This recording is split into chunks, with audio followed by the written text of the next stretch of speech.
محمد صلی اللہ علیہ وسلم روزہ رکھو صحت پاؤ۔ حضرت ابو ہریرہ رضی اللہ تعالیٰ سے روایت ہے، سرکار عالی وقار مکی مدنی تاجدار صلی اللہ تعالیٰ علیہ وآلہ وسلم نے فرمایا روزہ رکھو صحت مند ہو جاؤ گے۔ پیارے اسلام بھائیو، روزہ صحت زندگی کا ضامن ہے۔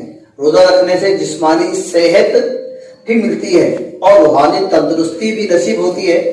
روزہ ظاہری اعضاء میں بھی نکھار پیدا کرتا ہے اور دل سے گناہ کا میل دھو کر ہمارے دل کو اجلا صاف اور روشن بنا دیتا ہے۔ تو کوشش کیا ہے روزے رکھا کرے۔ روزوں میں کچھ بھی نہیں ہوتا، اس میں آسانی ہے۔ لیکن ساتھ ایک میسج اور ہے، اب ہمارے علاقوں میں یہ عام ہوتا چلا جا رہا ہے کہ اگر کوئی کام کر رہا ہے تو معاملہ تو روزہ نہیں رکھتے۔ اب کچھ لوگ چھپ کے بھی چائے پلا رہے ہوتے ہیں، کچھ لوگ اب تو اتنا معاملہ خراب ہوتا چلا رہا ہے، لوگ سامنے بیٹھ کے پی رہے ہیں، ایک سامنے روزہ دار بھی ہے، دوسرا غیر روزہ دار ہے، اسی کے سامنے کھا رہے ہیں پی رہے ہیں۔ حتیٰ کہ آج تو مجھے ایک اسلائی میں نے کہا کہ بھائی وہ کہہ رہے ہیں آپ کیوں روزے رکھتے ہو، آپ بھی نہیں رکھو روزے۔ اس نے کہا کہ آپ روزے رکھو، تو اس نے جواب دیا اس شخص نے آپ کیوں روزے رکھتے ہو؟ اللہ اکبر اللہ اکبر۔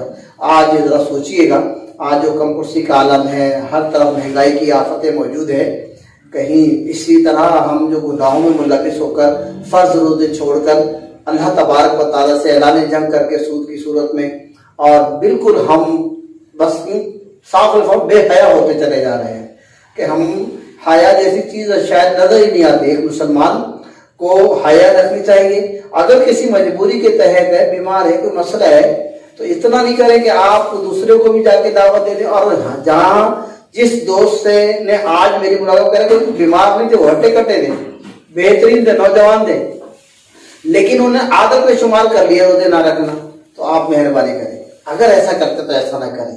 آپ سیرہ دوری ہمارے لیے اچھی نہیں ہے، اس میں نقصان ہے۔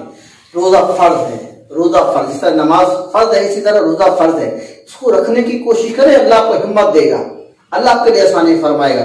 اللہ پاک ہمیں حضور صلی اللہ علیہ وآلہ وسلم کی پیارے سنتوں پہ عمل کرنے کی توفیق عطا فرمائے۔